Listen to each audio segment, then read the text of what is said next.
সুষ্ঠু নির্বাচনের মাধ্যমে বাংলাদেশের শান্তিপূর্ণ ক্ষমতার হস্তান্তর দেখতে চায় আমেরিকা, জানিয়েছে বিএনপি স্থায়ী কমিটির সদস্য আমির খসরু মাহমুদ চৌধুরী। বলেন, তারেক রহমান ও ডক্টর মোহাম্মদ ইউনূসের বৈঠকে নির্বাচনের দিনক্ষণ ঠিক হতে বাংলাদেশের সাথে অংশীদার সকল রাষ্ট্রগুলো তাদের কর্মপরিকল্পনা ঠিক করছে। সকালে গুলশানে বিএনপি চেয়ারপারসনের কার্যালয়ে দলের মহাসচিবের সাথে আমেরিকান রাষ্ট্রদূত ট্রেসি অ্যান জ্যাকবসনের সাক্ষাতের পর সাংবাদিকদের এ কথা জানান তিনি। এ সময় সংস্কার প্রসঙ্গে খসরু বলেন, সংস্কার সহ বিভিন্ন ইস্যুতে আগামী 1 মাসের মধ্যে ঐক্যমতে পৌঁছানো সম্ভব।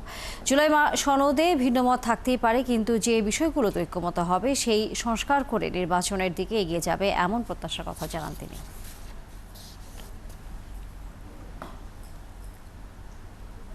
তারেক রহমান সাহেব এবং চিফ অ্যাডভাইজারের সাথে সেই মিটিংয়ের গুরুত্ব তারা অনুধাবন করতে পারছে এবং সেই মিটিংয়ের ফলে যে একটা বড় ধরনের দেশের মধ্যে একটা স্বস্তি আসছে এবং নির্বাচনমুখী হয়েছে, সেটাও আলোচনায় আসছে।